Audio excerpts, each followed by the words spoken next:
73rd Amendment Act 1992 अमिच significance क्या है यह जन 63 Amendment Act 1997 इंडियन कॉन्स्टिट्यूशन मज एस्टैब्लिश आमुत करने तो तमिक फ़ायदा क्या गोडनिक जन अमिक फ़ायदा वुचान जन 73rd Amendment Act 1992 अमिक हजा गोडनिक फ़ायदा यह अमि हजा कोर एड नयम पार्ट इंडियन कॉन्स्टिट्यूशन मज यथ हजा टाइटल आव दिन द पंचायत यानी अमि जरिए जन 63 Amendment Act 1997 अमि जरिए हजा आव नयम पार्ट जन कॉन्स्टिट्यूशन ऑफ इंडिया मज सह हजा आव ये जरिए यथ मज एड करने तो यथ टाइटल दिवान जन नयम पार्ट यथ टाइटल दिवान द पंचायत और अत मज हजा तुम प्रोविजनस आमित थाने जन आर्टिकल 243 to 243(0) यानी यह जन आर्टिकल 243 to 243(0) यम आर्टिकल यम आर्टिकल प्रोविजन तम हजा आमित यथ 9th part of the Indian constitution अत मज तम आमित थाने तो दम सिग्निफिकेंस जन एक्ट 1992 एक्ट अमि सत क्या गई अमि सत आव एड कर 11th schedule constitution of India यानी जन 1th शेड्यूल सह आव अत मज एड कर तो जन यह शेड्यूल अत मज हजा 29 फंक्शनल आइटम्स यानी 29 फंक्शनल आइटम्स हजा अत मज यम हजा अबाउट यानी पंचायत मुतलिक फंक्शनल आइटम्स जन अत मज तम हजा अबाउट द पंचायत यानी कथ पे हेको पंचायत एस्टैब्लिश कर पंचायत पावर्स क्या गई आसनी पंचायत इंस्टीट्यूशन कम सात लागू कर इलेक्शन डिफरेंट अदर डिफरेंट जन फंक्शन फंक्शनल आइटम्स जन फंक्शनल फीचर्स पंचायती राज तो तम हजा अत मज आमित अत शेड्यूलस मज लागू कर अत शेड्यूलस मज आमित वन तो बे हजा यह डील करान जन आर्टिकल 243G यानी यम प्रोविजनस आर्टिकल 243G मज तम त हजा अत मज आमित एड कर तम त हजा अत सत डील करान तो त्रेम सिग्निफिकेंस हजा अत मज यह एक्ट हजा प्रैक्टिकल शेप दिवान जन आर्टिकल 40 आर्टिकल 40 इंडियन कॉन्स्टिट्यूशन तो तथ हजा प्रैक्टिकल शेप दिवान तो अमि एक्ट थ्रू हजा आय तथ आर्टिकलस प्रैक्टिकल शेप दिन तो यह जन यह आर्टिकल 40 यह हजा वन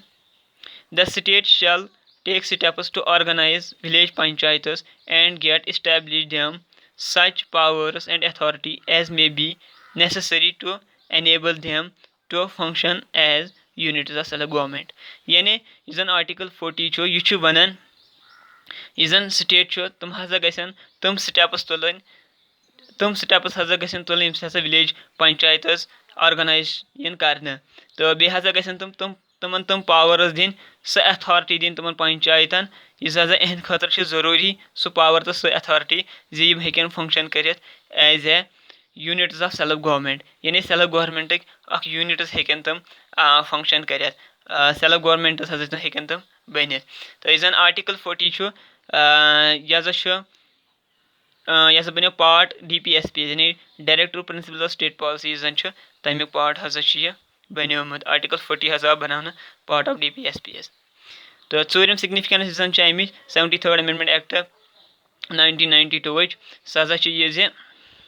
यह हजा कॉन्स्टिट्यूशनल स्टेटस दिवान पंचायती राज इंस्टीट्यूशन यानी यम जन पंचायती राज इंस्टीट्यूशन तमन हजा मिले कॉन्स्टिट्यूशनल स्टेटस हजा मिले तमन तो यम जन पंचायती राज इंस्टीट्यूशन तमन हजा मिले एक्ट हजा मिले तमन कॉन्स्टिट्यूशनल स्टेटस यानी कॉन्स्टिट्यूशनली क्या तम आई कॉन्स्टिट्यूशनली लीगलाइज कर कॉन्स्टिट्यूशनली तम एथोराइज कर कॉन्स्टिट्यूशनली तम एक्सेप्टेबल बनाने इट हैज़ ब्रॉट देम यानी यम जन पंचायती इंस्टीट्यूशन तम हजा बनाने कथ सर्किटस में तम हजा कथ सर्किटस में justiciable part of the constitution यह जन जस्टिसेबल पार्ट ऑफ कॉन्स्टिट्यूशन तथ सर्किटस में हजा आय पंचायती राज इंस्टीट्यूशन अन्न बाकी लफ्जन वन यह जन स्टेट गवर्नमेंट तम हजा आय constitutional obligation constitutional duties constitutional obligation तम हजा आय तम panchayati newly adopted panchayati raj system हजा आव बनाने पंचायती राज इंस्टीट्यूशन आय बनाने तम हजा आय अमि एक्ट कि प्रोविजन मुताबिक बनाने तो वनो इसलिए ना हेकन यम promotion of panchayati raj institutions कर, ना हेकन प्रमोट यमन करित, ना हेकन फॉर्मेशन यमन करित यम स्टेटस, तो ना हेकन यम इलेक्शन होल्ड करित रेगुलर मरहलन मज, यानी रेगुलर इंटरवल्स यम तमो मज हेकन यम इलेक्शन कर स्टेटस कह, ना हेकन तम फॉर्मेशन ऑफ पंचायत कर कह, तिज तम हसा डिपेंड अपॉन द कॉन्स्टिट्यूशन। यम सात कॉन्स्टिट्यूशनली लीगलाइज आव कर, यम सात कॉन्स्टिट्यूशनली एक्ट थ्रू आव लीगलाइज कर, अथॉरिटेबल आव यह बनाने, तो तम वक्त हसा आव वन जन पंचायती राज इंस्टीट्यूशन पंचायती राज सिस्टम सह डिपेंडेंट अपॉन द सह कत पे डिपेंडेंट, सह डिपेंड अपॉन द कॉन्स्टिट्यूशन, ना कि डिपेंडेंट अपॉन द स्टेटस। तो अम पे वुचान जन अम पम सिग्निफिकेंस पम फायदे अमुक सह हसा प्रोविजन एक्ट तम हसा कैटेगराइज कर दोन मज, यानी तम कैटेगराइज कर इंटू टू पार्टस, तम कंपलसरी पार्टस मज कैटेगराइज कर, डिवाइड कर, तकसीम कर या थवन, या तम वॉलंटरी, यानी दोम गोक कंपलसरी, दोम वॉलंटरी। तो यह कंपलसरी पार्ट तथ मज मैंडेटरी पार्ट वन या ओब्लिगेटरी पार्ट, जरूरी मैंडेटरी ओब्लिगेटरी फर्ज सह पार्ट ओब्लिगेटरी पार्ट अमे act. Provisions of this act have to be included in the state laws, यानी यम provisions mandatory compulsory या mandatory obligatory provisions में acts मज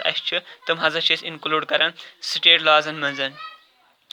to the creating of new panchayati raj system खतर, यानी new panchayati raj system create करने खतर state laws मज provisions add करान। तो वॉलंटरी दोम part voluntary provision base side अगर त्रो नजर तथ मज हसा डिस्क्रिशन ऑफ द स्टेटस, यानी अदर प्रोविजन स्टेट तम हसा तथ मज यानी यह राइट टू स्टेटस एड लोकल फंक्शन स्टेटन मज हक एड लोकल लेवल पे फंक्शन कर, तम हसा तथ मज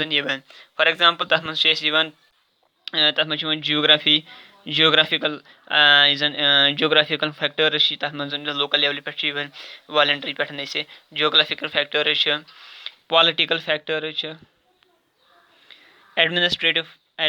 फैक्टर्स या बाकी अदर यम factors at the local level पे तम हसा अत कंसिडर कर यम सात पंचायती राज सिस्टम इस्टेब्लिश कर पंचायती राज सिस्टम बनावान यम सात लागू कर। तो यह जन शेम सिग्निफिकेंस अम एक्ट दपान this act is a significant landmark यह फायदेमंद लैंडमार्क इवोल्यूशन ऑफ, यानी यम सात इवोल्यूशन वुचान इवालवेशन वुचान इवोल्यूशन वुचान ग्रास रूट लेवल पे, यानी जन डेमोक्रेसी कंट्री मज सह एक ग्रास रूट लेवल पे हसा कायम कर। तो सतम फीचर अमुक एक्ट थ्रू हसा गो अम हसा ट्रांसफर, क्या कोर ट्रांसफर रिप्रेजेंटेटिव डेमोक्रेसी वुचान यम सात इलेक्टेड